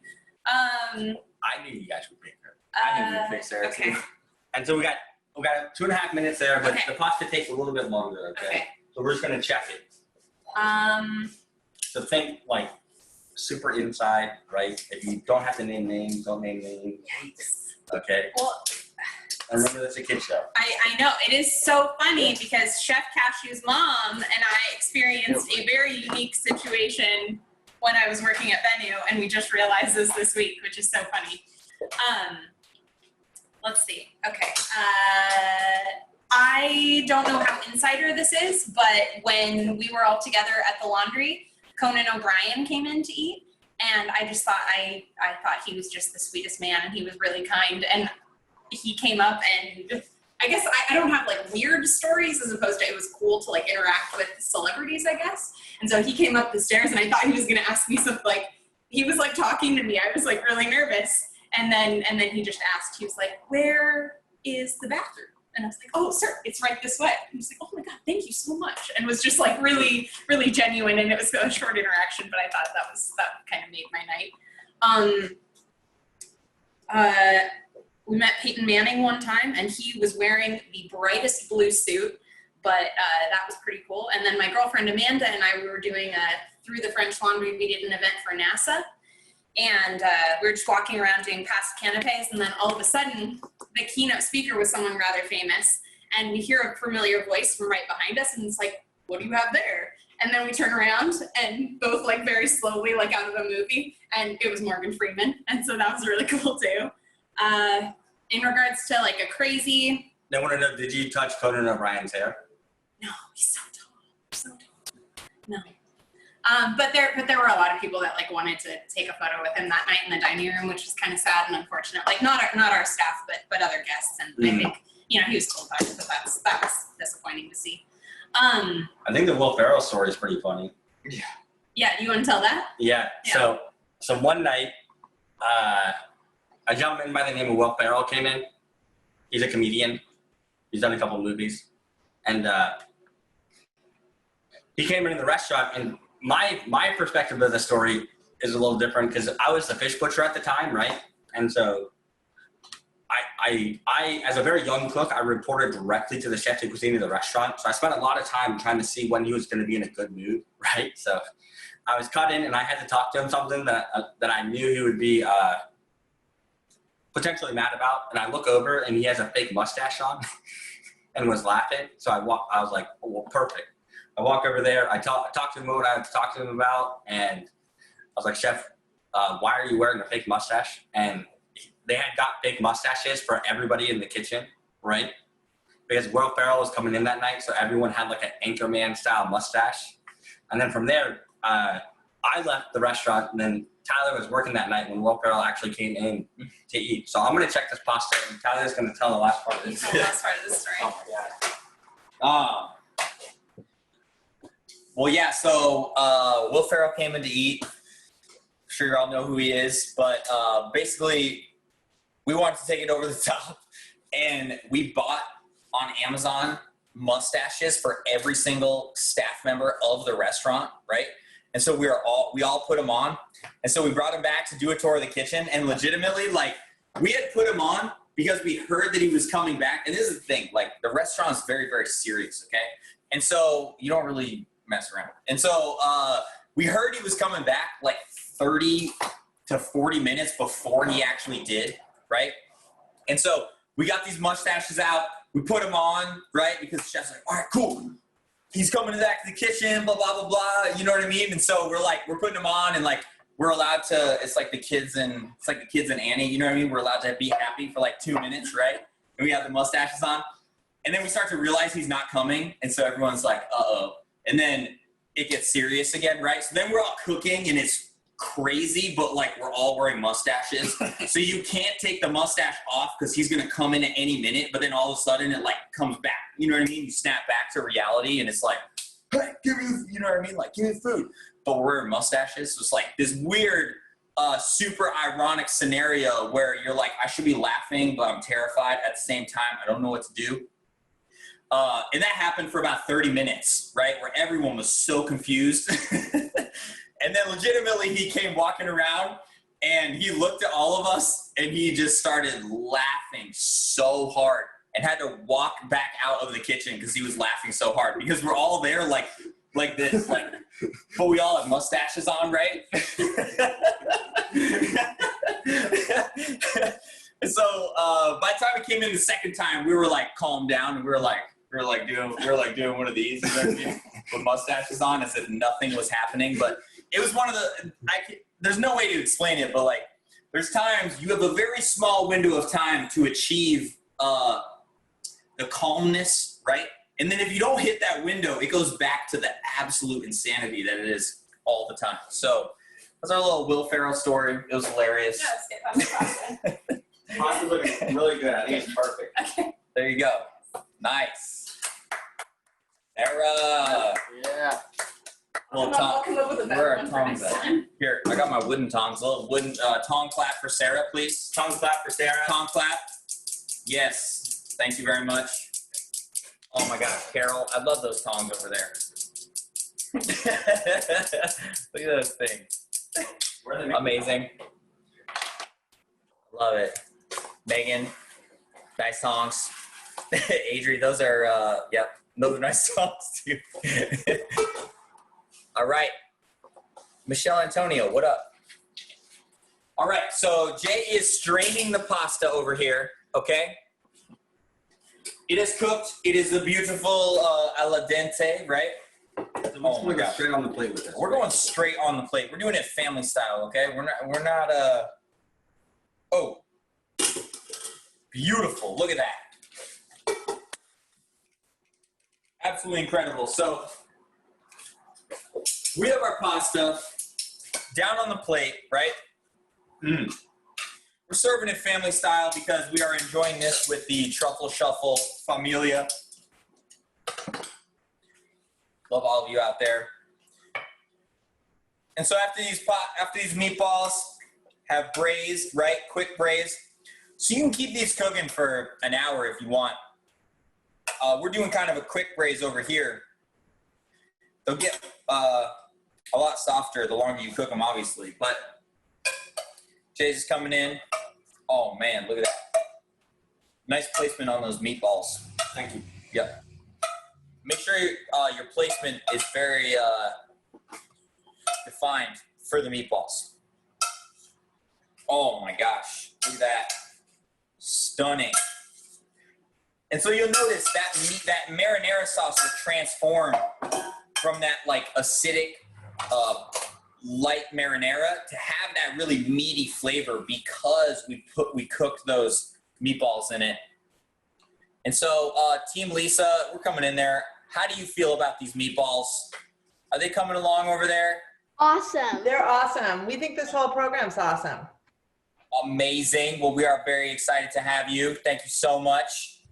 All right, so I'm just shaving the shuffle Pecorino all over. Oh my gosh. And so it's a lot of cheese, right? But that's exactly what we're going for. Look at that. Beautiful. Bam. Oh my gosh. Look at that Sunday supper. Right? Dude. I tell you what, meatballs always make me feel like a winner.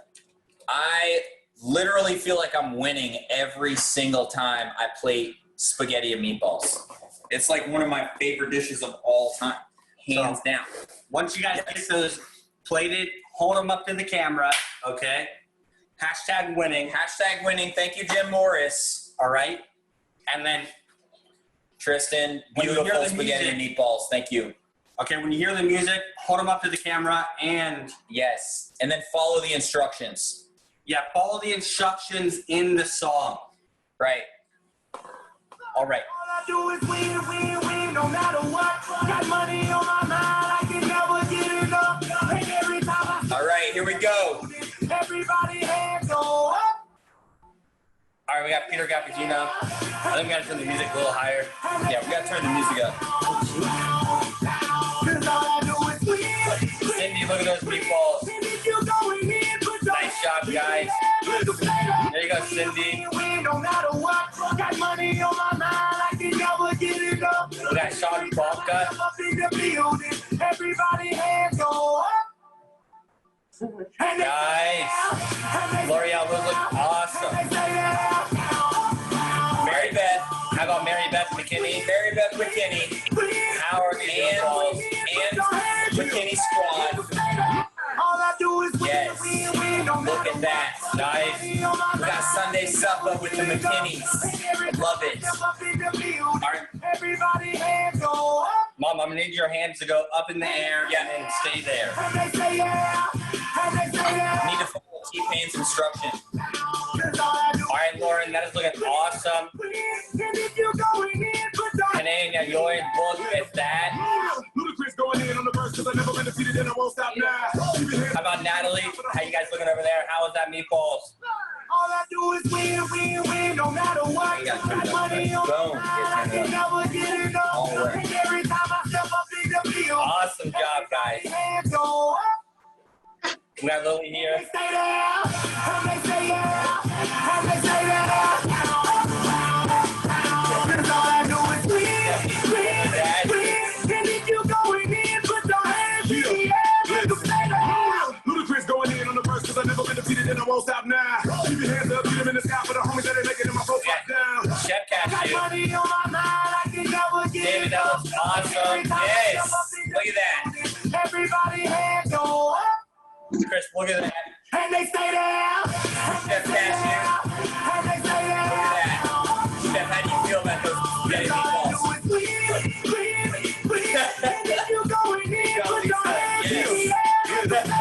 Money on my mind, I can never get enough. Every time I step Rushing it over there. Naomi, how did that come out? How are those meatballs? and they stay there. And they stay there. We got Casey and Anna.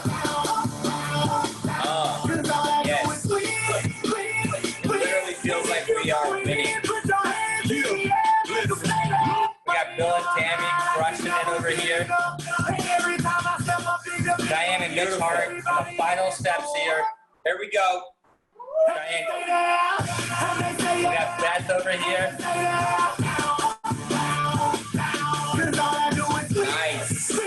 Megan Brown.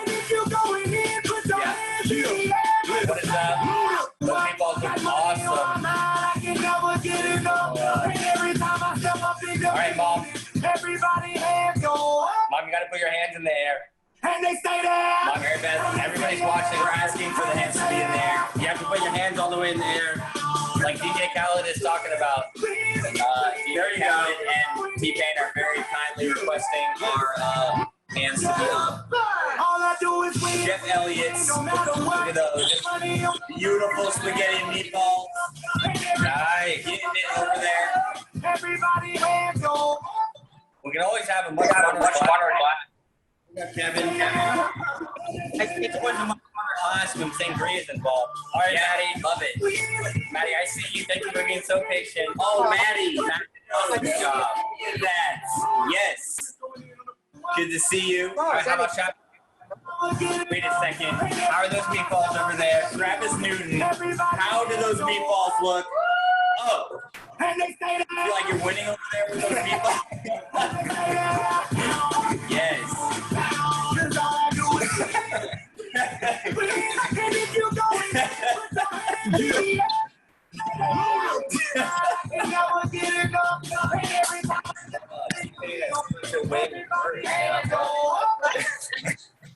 and they stay there. And they stay there. And they stay there. All right, you guys did an awesome job. All right, Sophia, we're coming over there. Little Sophia, where are you at? There you go. What happened? Yeah. Sophia, keep those hands up a little bit higher. They have to go up in the They air. need to go up in the air. There you go. Yes. Oh, follow your sister's lead. There you go. There you go, Chef Sophia. There you go. Chef Sophia tricked us last week. Everybody hands go up. Where's Jackson at? And they stay there. Little Jackson, where are you at? All right, we got Cheryl and Judy. Oh my gosh.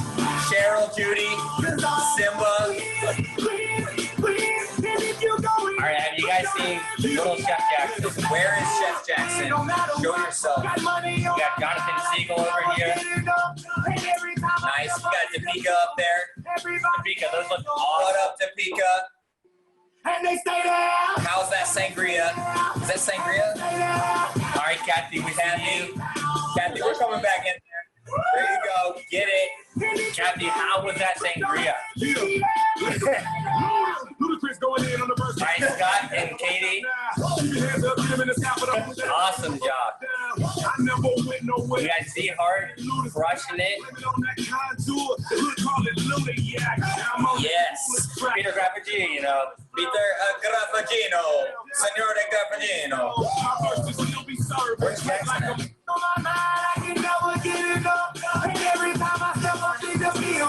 I know, Jackson's running a very successful lemonade. He's so cute. Love it. All right, you guys are absolutely incredible.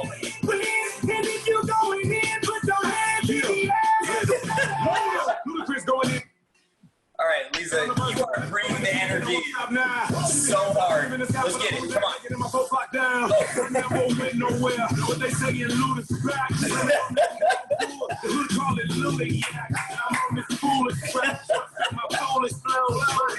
Oh, yes.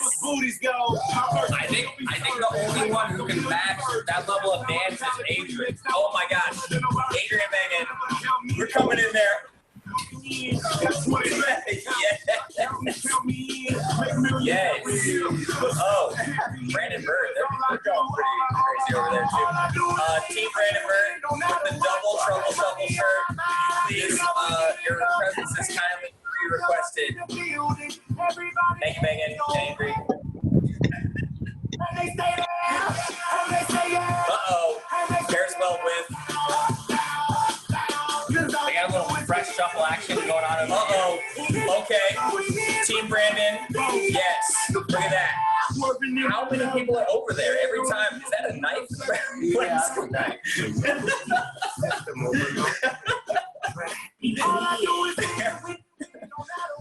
Oh my You guys are gosh.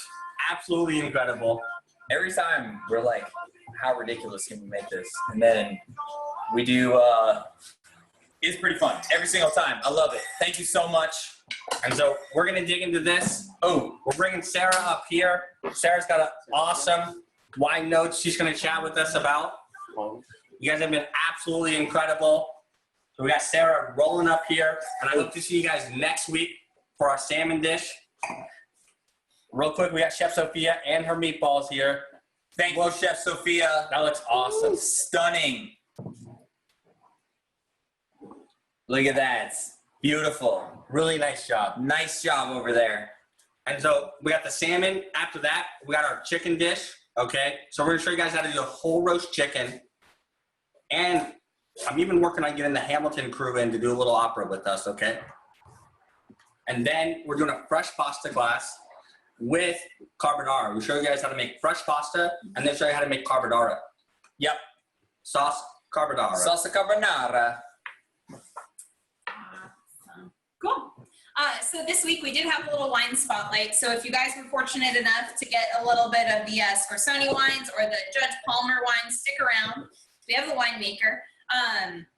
So pull your wine out. I know some of you were direct messaging me for wine notes, but this is a perfect example and a great opportunity to get to know about a smaller producer that's local in our area and does some really quality stuff. So without further ado, Palmer, if I can throw this over to you, and then you guys can you can tell us a little bit more about your winery and how this all started.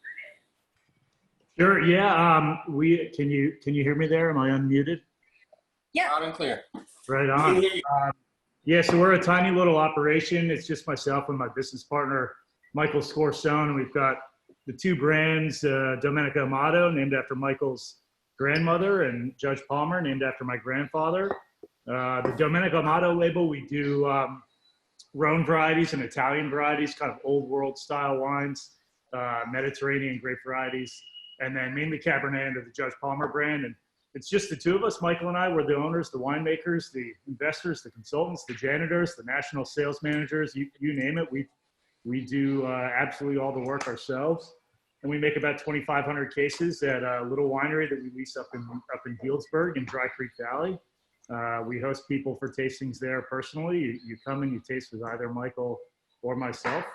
And yeah, that's kind of the short and sweet version. Sarah, do you want to say something about these pairings, and then maybe I can add to absolutely. it? Speak a little bit more technically. Of course, I'm definitely interested. So this is actually the first time I've been fortunate enough to try these wines. But when you guys reached out, I thought spaghetti and meatballs is kind of perfect. The fact that you do Grenache was great because we've gone through a lot of Italian varieties. And so even though we incorporate truffles every week, and automatically I think when a lot of people are dealing with, I had an interesting conversation the other day because I feel like pairing truffles is a really interesting kind of moving target. And it depends a lot on, is truffle your only flavor, or is there like a subsequent flavor that you're trying to pair as well? So for this, tomatoes are actually especially tricky because they have a lot of sugar and they have a lot of acid. So it is something that's a little challenging to find a wine that holds up to. But I already was thinking a little bit about Italian varieties, but I know we've talked about that a lot. And so I was like, okay, what about Grenache? You know, we haven't done something that's a little bit more fruit forward, and I didn't want anything that we're doing sangria and then was like a huge crazy shift. So I think Grenache is a unique grape, and I think it gets kind of like brushed over a lot, and it's used in a lot of blends and Rhone blends specifically. Which if you have any Rhone wine like GSM, Grenache Syrah Mourvedre would be a lovely pairing for this as well. But this Grenache kind of stood out to me because I think it's going to be a little bit more fruit forward. Yes, but also at the same time, it's got a lot of great herbs, and especially the fact that, you know, we added all that oregano and parsley and everything to the meatballs. I think that's really where this is going to hit home. And Dry Creek Valley is a little bit more, you know, Sonoma is overall going to be a little bit more fruit forward than Napa. But I think that this is coming from a really unique location where it is going to have a little bit of tannin, where that fruit and tannin is going to balance out, and it's going to play with the tomatoes really nicely, is at least how I'm envisioning things. Yeah, we really believe that Dry Creek Valley, where we are, the ideal grape to grow there is Grenache. It's very much a similar climate to the Southern Rhone Valley in France. You know, historically, there's a lot of Zinfandel planted there, old vine vineyards, and those are terrific too. But we're trying to make Grenache part of the future in Dry Creek Valley. And when we came to the property where we make our wines now, the vineyard was planted to Syrah. We grafted over these vines to Grenache 3 years ago. This is actually the first 100% estate Grenache that we were able to make from those vines. And we try to make it in a little bit more of an elegant, food-friendly style. You know, you get some Syrahs from down, some Grenaches from down on the Central Coast that are 16% alcohol and are big burly wines. This is not that at all. You know, definitely a lighter touch, both with the extraction and with the oak, so that it'll be, you know, more elegant and food-friendly. Mm-hmm. And how many acres do you have dedicated to Grenache? I'm sorry, did you say? We've got just over 3 acres of Grenache there. So we're making, we made about 175 cases of this wine. We made a little bit of a lighter kind of carbonic maceration style of Grenache, and then we do a red blend from the property as well with the Cabernet and Petit Syrah as well. Kind of an atypical blend, but a nice sort of unique expression of our terroir there. Awesome. So I think you mentioned something interesting that a lot of people don't talk about really. For our guests, do you mind explaining what carbonic maceration is and why that is kind of a unique thing that I think it comes about like serendipitously a lot, and it's kind of accidental when you have really hot days, but it's interesting when you use it on purpose. Can you talk a little bit about that? Yeah, and there, you know, and there's a little bit of that going on in this wine as well. We do a partial whole cluster with this Grenache. And so when you ferment whole cluster and you keep some of the berries whole, you don't break them up. They kind of ferment from the inside out without the presence of oxygen. That's what carbonic maceration is. And it tends to give the wine a fruitier character. So if you've ever had a Beaujolais from France, those wines are 100% carbonic maceration, really fresh, fruity, soft, almost bubblegummy. This wine has just just sort of a hint of that, because we had about, we did one tank that was about half whole cluster, one tank that was fully destemmed, and then blended the two together. So you just get a hint of that, adds to the complexity of the wine. Sure. Great. And how long does it stay aging in oak for? We aged this wine, we made 7 barrels of it. We had 2 new barrels, all French oak, and about a year in barrel. Awesome. So if any of you were able to try this wine at home, I mean, 7 barrels is extremely limited. So I think we should all feel really, really fortunate. That's pretty awesome. I came from the winery that I worked at, did, our entire production was massive. It was like 150 barrels per wine that we made. So 7 is a huge difference. Yeah, and that's one of our bigger production wines. Most of the wines we make 3 or 4 barrels of. Awesome. The one exception, if you want to move on to the cab. Yeah, let's do it. Yeah, the Sonoma cab is a wine that we make. This is the wine we make the most of. We make about 450 cases of this wine every year. It's a Sonoma County cab. About half the blend comes from our estate vineyard in Dry Creek. We're at about 300 feet elevation there.